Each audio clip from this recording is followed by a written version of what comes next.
Hey there! Welcome to Everyday Glow. I am Aileen. And this is Sangeeta. And we are on a mission to make wellness a journey, not a destination.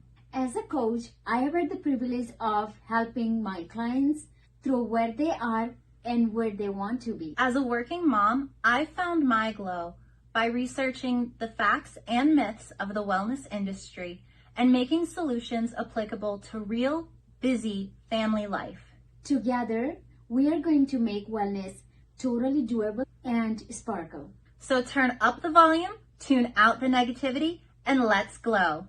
Hey everybody, we are here with Noelle, Polniak, our first guest interview. Thank you so much for joining us, Noelle. We appreciate it.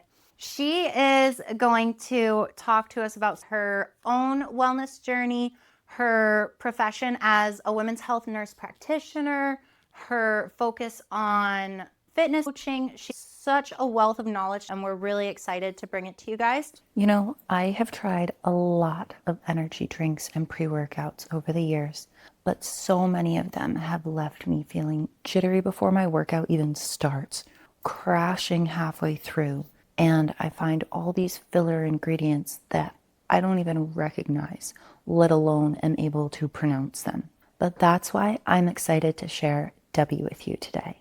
W was created by one man with a mission to put an end to jittery effects, unclean fillers that dominate the energy market. W is clean, effective, and made with purpose. My favorite flavor, it's called Galaxy Grenade. Guys, if you haven't tried this, you've got to get over to their website and check it out right now. I have other flavors that I like too. Tried the Japanese yuzu for the first time yesterday. Loved it. We've also got the blue tropical punch and grapefruit. Big citrus fan, so I love the grapefruit. But the best part about all of this is that when you visit www.w.gg and you code GLOWGANG at checkout, you are going to save 10% off your entire order. You guys have to run over there. If you are ready to fuel your glow with clean energy that feels good, join me. Make the switch to W. First, we wanted to do a round of rapid fire questions. Are you ready? I'm excited. I'm ready. All right. First question, your name. Noelle. Your favorite color. Yellow. Your favorite food. Oreo. That's easy. Your hobby. What do you like to do in your free time? I like to bake. I don't know why. That's probably my biggest hobby. Aw. Outside of fitness stuff. Baking. I love that. And competing. Baking and competing. Yeah, I was gonna say that. Are you more a planner or you were figure it out on the way? I am a OCD planner. Yeah. I live by a calendar. We are complete opposite. I don't More plan. of that, but I don't plan. No. It stresses me if I I have a plan. digital calendar at home. Oh yeah. Oh, Yeah. Yeah. What inspires you? No, it's probably my kids. Oh, Yeah. that's beautiful. How many kids do you I have? have three. Three. Girls. What are their ages? Yep. 10, 13, and 16. Wonderful. Yeah. 3 girls. Good for you. How do you like to communicate? Email, text, phone? What's your Text. easiest? Social media, text. Yeah. She resembles with you more. I'm probably going to text you back and say what you Yes. You text me and I'll pick up the phone and call. Okay, this is going to be Yeah. quick. Oh, she texts me and I call. That's funny. Yeah. You should know that, right? Yeah. That she calls, answer. What motivates you to keep going in your tough times? Probably that I've already survived every tough time I've ever been through, right? Tough times are challenges to do better. Is there a fun fact you want people to know about you? People know my fun facts. I love Oreos. You are competitors and you like Oreos. I want to know more about it. Are you a coffee or tea person? Yes. What instantly puts you in a good mood? Exercise. Yeah. I think that's an instant puts me in a good mood. Yeah, I would have guessed that answer for you. Yeah. Okay. What does happiness mean to you? Happiness. Yeah. Loaded question. It is. Happiness can go really simple. I think happiness is just being genuine and authentic to what you want to do with your life. If you're doing that, you're happy. And do you have one last rapid fire question? Do you have 5-year plan or what do you want to be in your 5-year goal? I don't settle on a 5-year plan. For a planner. 1-year plan. Okay, 1-year One-year plan. plan. Yes. I want to work my business more. I want to be a successful competitor. I'm going to have a senior in high school, so that's going to be my 1-year plan too, is to spend as much time with my kids. Good luck with everything. Go ahead and start by telling us a little bit about you. Okay, well, I'm native to this area. I grew up in Lisbon. I I'm a nurse practitioner. I work in women's health, so I do that part-time. I'm a mom of 3 girls. That's a big one. It really keeps me busy. I have a spin studio. I do fitness coaching, personal training, nutrition coaching. That's kind of been my last 4-year side hustle focus that I love. I've lost over 100 pounds myself, so I've had my own wellness fitness journey, which obviously all goes full circle. I do compete in competitions for bodybuilding, so I do that as well as a hobby. I am so impressed already. They all go together though, right? They all kind of fold in together. I will be your biggest fan. I want you to We're gonna be succeed. each other's biggest fan now. Yeah. I want you to succeed. Yeah. Yes. It's so much fun. Yes. I married my high school sweetheart. So Oh, we've been together 22-ish years now. Oh Yeah, that's me in a nutshell. my gosh. I love the idea of high school sweethearts, and it always brings up something for me. So I have to tell you guys a funny story. Yeah. My husband and I went to high school together. I barely remember him. The only reason that I remember him is because our best friends dated for a while. And he hates when I remind him of that. And we actually dated for a summer 5 years before we got back together and got married. My husband and I didn't even go to the same schools, but I think he made my yearbook more than his because we hung out so much at my school. I Aww, graduated from my school, but yeah. that's cool. Yeah. Very neat. Wonderful. Sangita, what's our next question? Okay. Was there a turning point or personal experience that saved your path? If I talk about my wellness journey, I started taking care of myself in 2018. I'm going to use that as my path. I actually can remember being at a point where I thought I really wasn't being the greatest mom because I wasn't taking care of myself. And I specifically remember the day that I started exercising, the day I started watching what I was eating, the day and I was like, I'm going to do something different. It was my daughter's birthday, July 25th of 2018. So that was probably the moment that I was like, I got to start doing something different. I would say that was probably, I don't want to call it the lowest point, but the point where I was like, I got to do something different in my life. And that's where I kind of pivoted into my own journey. And you never quit after that? I am so proud of you. No, once I got started, I was on fire. That's Kept good. going, Yeah. I love that. To build that habit is difficult. Yeah. After you build that habit, it's just like you eat your meal each day. It's just like, do you want to go to gym Yes. each day? Because You know, It's exactly. no longer like you're trying to build that life, but that is your life. Exactly. Respect yourself more once you start going, oh my God, And I raising did it. 3 daughters, I struggled with my weight my whole life and struggled with figuring how many diets I started or how many workout routines. I never stuck with it. But then that was a time where I was like, I have to teach them to do better so that I don't teach them to have the habits I had until I was 32. Oh, You know, wow. I wanted them Yes. to do better younger. And they do. It's been a huge family. And they watch what you do. More than you advise them, they learn through what you do. You become a They're role little model. sponges. Yeah, Yes. you Suck become it a all role in. model. Yeah. Yeah. And I love how you said that it started with your why, essentially. We were just talking the other day about why do we do these things? What motivates us? And it doesn't come from a place of I should lose weight or I want to look like so-and-so in a magazine or whatever. It comes from something that's real and tangible in your own life and being able to be better for yourself and for the people that you care for. I think that's so commendable. Yes. Absolutely. I think every woman glows differently, right? I think I like to compete and I like to teach spin, but I know that might not be what you want to do. I work with a lot of women who have very different goals than I do personally, but we all glow different, right? As long as you're doing genuinely what makes you feel good, running a marathon or just getting 10,000 steps in, if you're doing those things and checking those boxes, then Maybe dancing, maybe Right. swimming, Yeah. or maybe listening to the 2000 song and you just, yeah. yeah, Right? what makes you happy. Exact. Following that. Running a marathon is a goal of mine, Well, but then that's- I've never told anybody that either. Oh, you just confessed to it. I guess It's so. hard to know you have to do it now. I guess so. Yeah. As a coach, what do you like to find out about your clients before making recommendations? Going back to what you just said, I always want to know what your why is. Exactly. What is it that's driving your desire to keep going? I want to know. I ask everybody when I start working with them, what do you want out of coaching or work or whatever we're doing together? What do you want?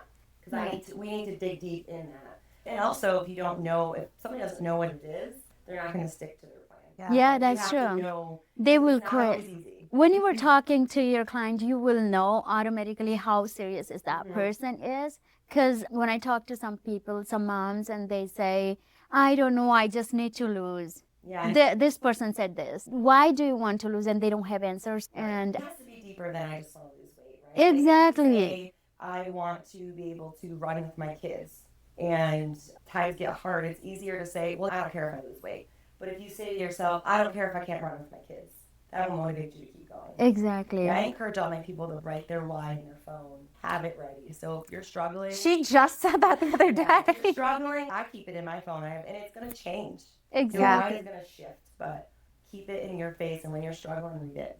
So, I told her yesterday. yeah, She This did. is what I do. I have lots of notes in my phone. So I'm really interested to know, how does your work as a nurse practitioner compare or contrast to your work as a coach? Like, what are the similarities, but what are the differences also? I think the differences are a lot of people that I see in the office working as a nurse practitioner, right? They're there usually for, it's more medical focused, right? They're more concerned about a medical concern versus my coaching is a lot more emotionally driven, or there's more mental stuff there, good stuff. So they're very different in that I don't talk to my coaching clients about necessarily the depths of their blood pressure, right? Yeah. Versus I talk to my patients about health and wellness, but not in the same depth that I would as coaching. But I think they drive each other, because obviously to work with somebody with nutrition, your purpose and why should also be because I want to help my blood pressure, and I want to, right? And same thing with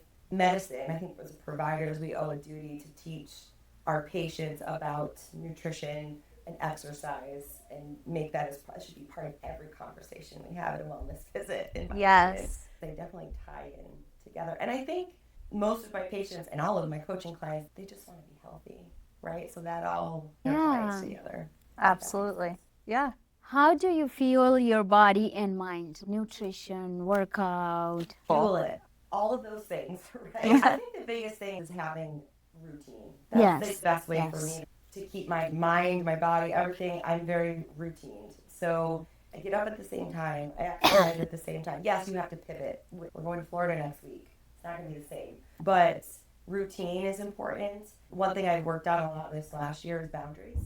Ooh, love that. I have boundaries. I have bedtime, and I try to go to bed at that time. Yes. Sleep's important. Rest is important. So Sleep is most important, it's right? very important. You always say you don't care about your battery dies on your cell phone, but man, you panic, but you won't charge yourself. You gotta plug yourself in, right? And rest. And I struggle Very with true. that. I Very rest true. a lot too. But I think the best way I keep myself going is I keep routine. Enjoy sleeping. Sleeping on Are you a time. napper? No, but Nap means I go to I bed could. very early. So do I, but I can still nap. Yeah. I could nap. I don't nap. But let me ask you this. When you had babies in your house, That's different. how did you have a routine? I remember I started taking better care of myself in 2018, and my youngest was born in 2015. So Okay. you're talking 4-year-old before I was, okay, I can now maybe establish some type of routine.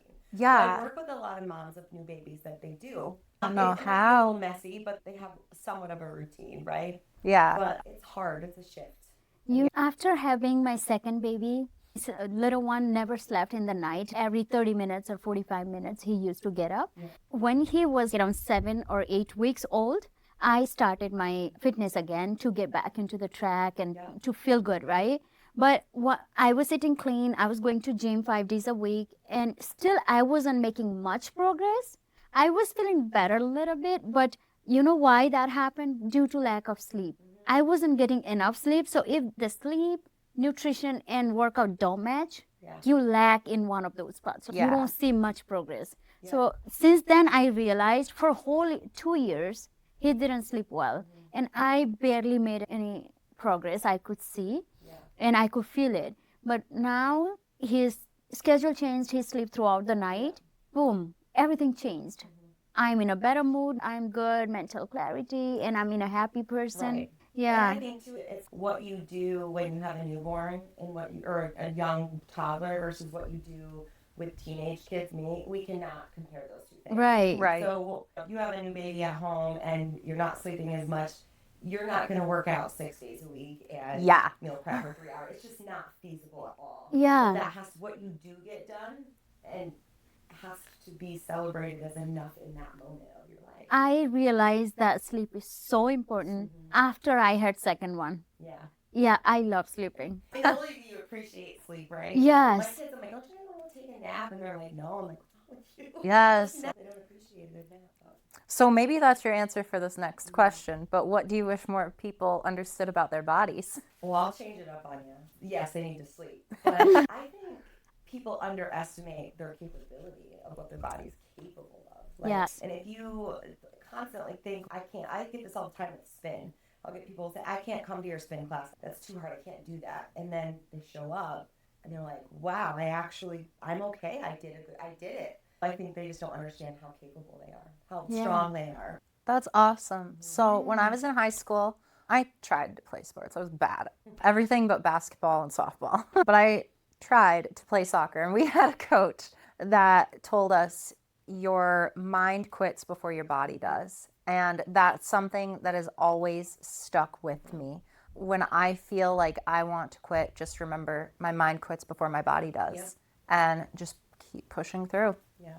Mind plays a very big role. Yeah. Yeah. I say this all the time to my people, your mind makes you want to be comfortable. So if something is challenging to you, your mind's going to talk you out of it because it doesn't want you to go outside your comfort zone. It wants you to stay comfortable. And so we want to stay here. So you have to be able to challenge that mindset. Say, we're going to get uncomfortable and it's going to be scary and we're going to do it anyways. Yeah. Yep. And once you do it, that feeling, oh my God. Right? Yeah. When you cross that marathon line. Oh my God. Can you picture it? You have to be able to visualize that. Yeah. Standing on stage, I picture that. Oh my God. See, already I'm like, it's such a big thing to me. It is. You have to keep going. You have to want it bad enough and Yeah. stop till you do it. Exactly. Oh my gosh. That's And definitely every us little right thing now. about it excites you. Yes. You know?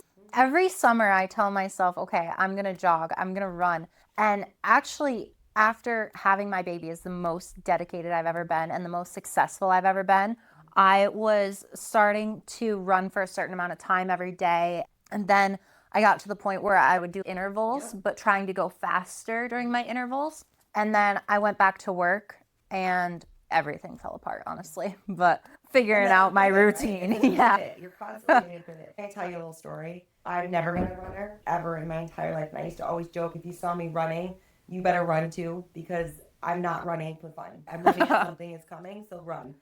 When I first, 2018, so you're talking about when I first started, my husband's always been a natural runner. He can just not run for 6 months and then go run 5 miles, no big deal. Oh my God. Wow. Myself. He challenged me before I had lost any weight at the very beginning to run from our house to this next driveway up, which is only 0.1 miles, and I couldn't do it. I was out of breath. This is really scary. I can't run this far. And then that was me challenging myself. I said, I'm going to start running. I did. I walked and I jogged and I did it. And I ran to that spot and I started running back. And then I started running further. And I ended up running 3 half marathons, okay, after a couple of years of practice. I'm still not a runner. I did not enjoy it. Okay, but I said I'm going to do it. And I did. I ran 3 half marathons, multiple 10Ks, and I did it. It took me time, but again, your mind Yeah. set has to be there, but you can do it. Whoever is going to watch this, they will be so inspired. Yeah, that was Yeah. awesome. I'll tell you now, though, I don't have any desire to ever run again. And that was 2023 was my last race that I did. I did a Disney race. That was my last. That's so cool. I have to tell you, I hate spin. I took spin classes. When I started losing weight, I actually enjoyed it for a little bit. Yeah. It was super hard to get into. I hate sitting down and just pumping my legs the whole time. I'm like, what is this? And it feels like I'm working out half my body, not my whole body. So that's what really gets me about it. But it's interesting. Everybody, I've had people say they'll come to spin. That's not really for me. And I'm like, that's okay. You're going to find what's for you. Yeah. Again, Yes. what makes you glow, not what I want you to do. What do you like to do? People will say, what's the best cardio? Well, whatever cardio that makes you feel good. I'm going to tell you to spin because I really love it. But I love walking. yeah, whatever Yep. you enjoy, that's what you have to do. I don't ever want to run again. But you should, because you want to do that. Yeah. Yep. And once you do it, you will feel so good. I did half marathon very long time ago after I had the older one. My siblings were doing it. I did it and I made it in time. It was just the best feeling. And people on the side were cheering up. That just push you. It does. Yeah. I was just to visualize, and I hated running, and I'd have to go out on those long. I had a coach at the time. I'd run on those long run days, and I would have to literally picture myself crossing that finish line with my husband. Be 4 miles away from the finish line, but I kept picturing So that Aw. just motivated me to keep going. That's awesome. I have one question. It's not here. It's just my interest of topic. That's why. What motivated you to compete? How did you get that motivation? So I never thought I could do it. Yeah. But again, when you start checking these big boxes, I ran a half marathon. And when you lost 100. see them in the internet, you feel like it's not real. This is fake, right? For me, it was that's what was next. I did this, and I've always wanted to do that. Why can't I? Like, I've already ran a half marathon. I'm not a runner. Why can't I compete? And for me, it was like, I'm pretty sure this is a one and done. Like, I'm going to compete, check the box, moving on. Wow. Because you know how human physics change so much. They put their before picture, after picture, competing picture, and I'm like, this is not real. Now, as I'm enjoying my journey, I have lost so much pound, and now when I see myself in a mirror, this is not me.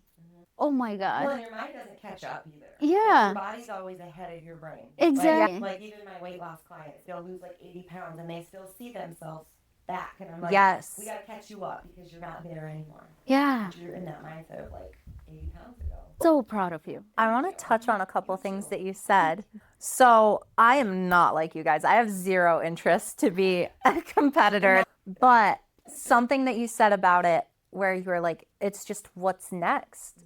That I can really relate to, because professionally, I've always, until I had my son, I've always been very, okay, what's the next step? What's the next thing? What am I going to do now? Always trying to climb a ladder or be one of the best in whatever I'm doing. So that I can definitely relate to. And then you just brought up something that is so powerful for me, your mind being behind your body. And when you lost weight, did you experience any body dysmorphia? Yeah. I'm an open book. I'll share everything about that with you. I ended up in therapy after Yeah. I lost weight because I think, again, 32 years it took me to get going in the correct pathway, and spending 32 years of my life, pretty much all of it, overweight or struggling with always trying to lose weight or always get healthy. I always thought if I just lost the weight, I'd be happy. Lost the weight, I would love myself again. If I can't say I would love myself, Yeah. I would be the best wife, I'd be the best mom. And then I lost the weight and I wasn't happy because mentally I was not. And then you figure out it's not about the weight. It has nothing to do with what the weight is. And then there's always weight loss brings on other issues. And I have loose skin, or we feel I'm not the size I thought I would be if I lost this much weight. So these expectations just felt never met. I'm never going to be happy. I went to therapy for body dysmorphia. I was actually probably the unhappier, leaned out at my leanest than I was at my biggest. So I had to relearn how to fall in love with what I had done with myself. I went to therapy and it helped a lot. I spent a lot of time working on that, and I'm much, much better now. I'll tell you, I'm still in that therapy process. Therapy is And for everybody at all times of life. Even when you're happy, you should still be in therapy. at my largest, I was 350 pounds. And I've lost over 150 pounds. I think my smallest, I was around 180.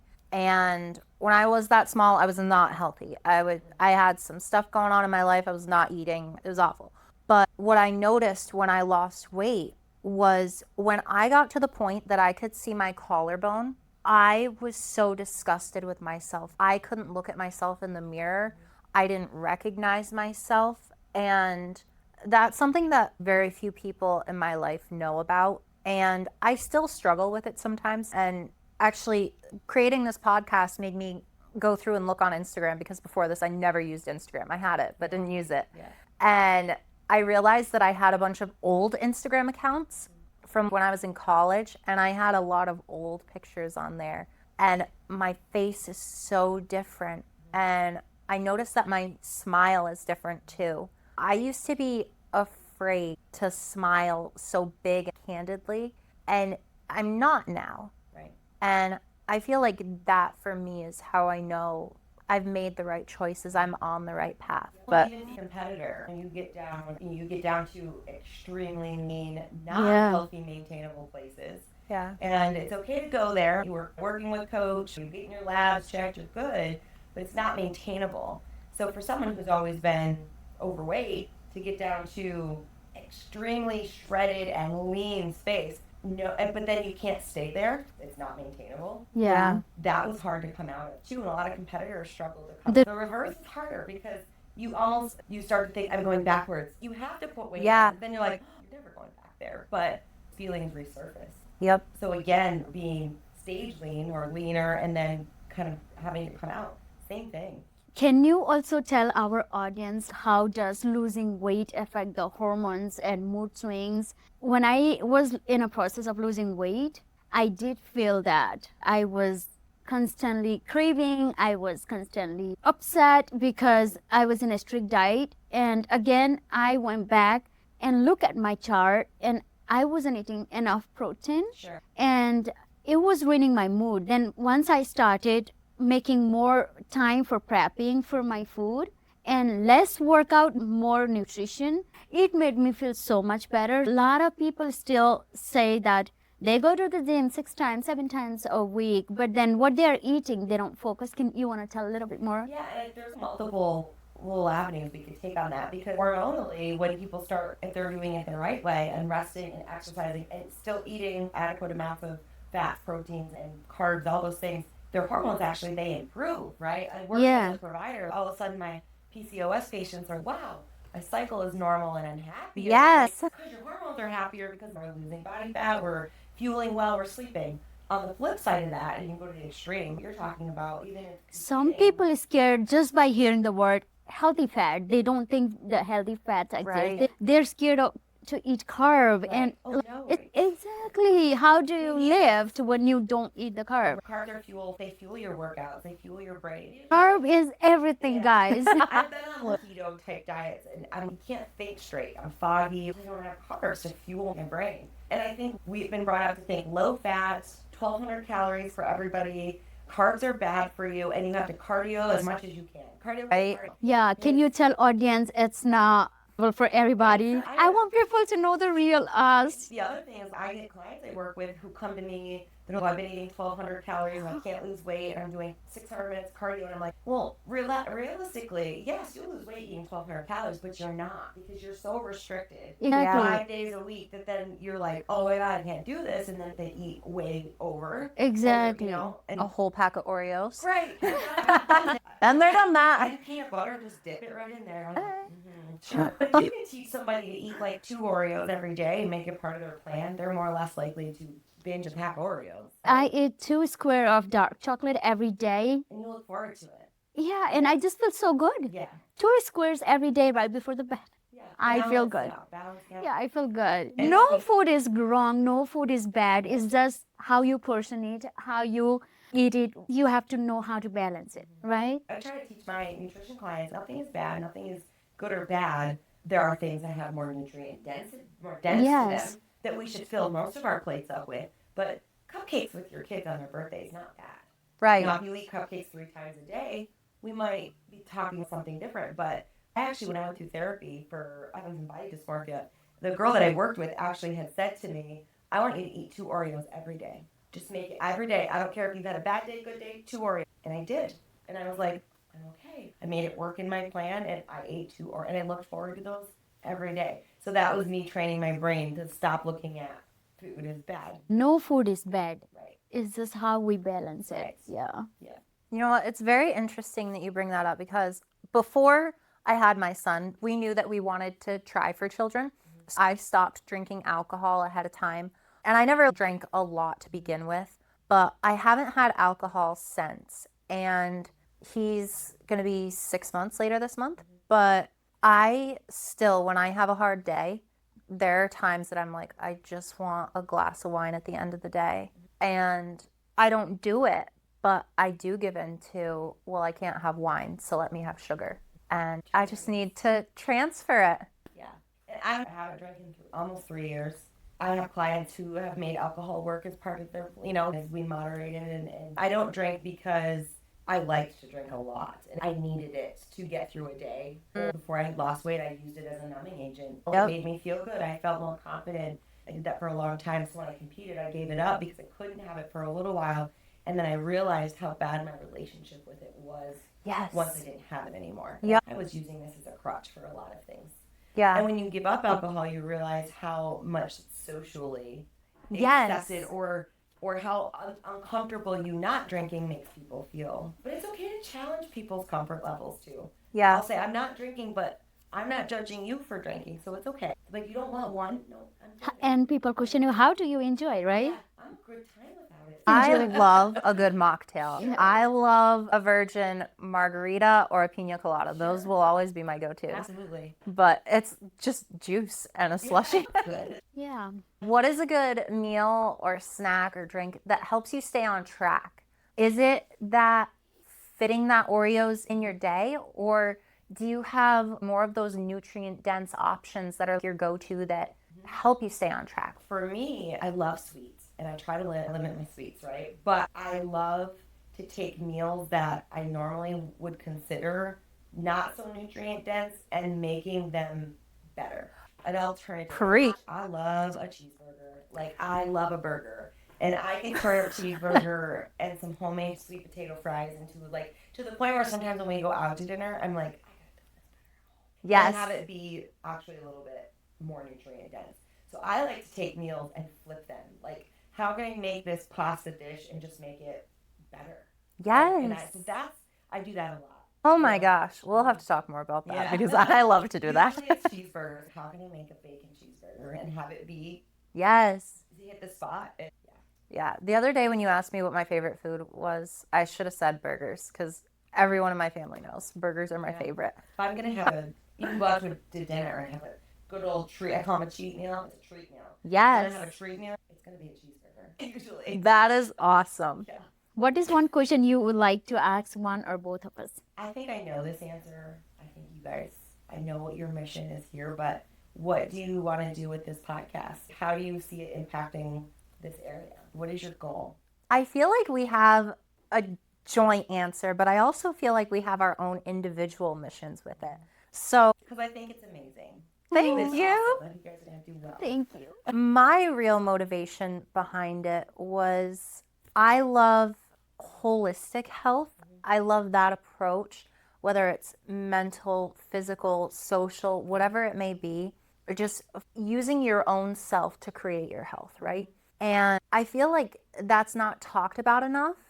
And there's a lot of misinformation that gets cycled around. So for me, I really want to make strong choices in my own life that I can feel good about. But I want to make sure that the information that I'm really putting a lot of effort and time into digging up is accessible for other people. So it is easier to apply to real, busy, everyday life for people. So what about you? I would like to add, we put other thing as a priority instead of health and wellness, our own health and wellness. So when we always talk, I always tell her, Aileen, you have to prioritize yourself first. Your health comes first. Yep. Your happiness comes first. I always tell her, and I want people to know that health matters most. Anything you do in the world, if you are not healthy, you won't be able to happy. And I want to spread this to community, society, everywhere around the world. I want people to know health and wellness needs to come first. Yeah. And I think if you don't take care of yourself, Yeah. you don't give the people you care for the best version of it. Exactly. Right? So if you're giving all you have left versus like, this is the best I can Yeah. do. So I love that. Thank you so much. I have one last question too. And I will ask anyone I come across in the world for any reason this question. But what is your favorite quote? But for you specifically, either to heal you or fuel you? Well, my all-time favorite quote I've actually tattooed on my arm, and it's grow through what you go through. So Love that's- that. Yeah, because I think we always go through lows. Everyone's life has lows, and it's not meant to knock you down, right? It's meant to fuel you to grow and get stronger, do something with it. So I think that's probably the quote that I refer to the most. And I always say, when I go through low times, what is the universe trying to teach me? What lesson am I trying to learn right now? This doesn't have to be all bad. So grow through it. Wow. That's really good. Oh my gosh. Thank you so much, welcome. Noelle. I have learned so much from you. Yeah, You were doing a Thank great you. job. You guys are too. This is going to be thank you. We really appreciate you coming here and being our first guest interview. yeah, This thank is you. really exciting. And we are super appreciative for what you're doing with both of your professions and how you changed your own life. That's amazing. Just gave out all this real information to the female. I want people to learn so much from you, and I have learned a lot. Yes, and your quote is awesome. Yeah. Thanks. Thank you. Thanks for having me. And that's a wrap on today's episode of Everyday Glow, where wellness is a journey that we take together. If something lit you up today, share it with a friend, tag us on socials, and give the show a follow so that you can get automated reminders every time a new episode drops. And remember, your glow isn't something you chase, you choose. Moment by moment, habit by habit. We will see you next time, same place, with same sparkle. Until then, glow with love.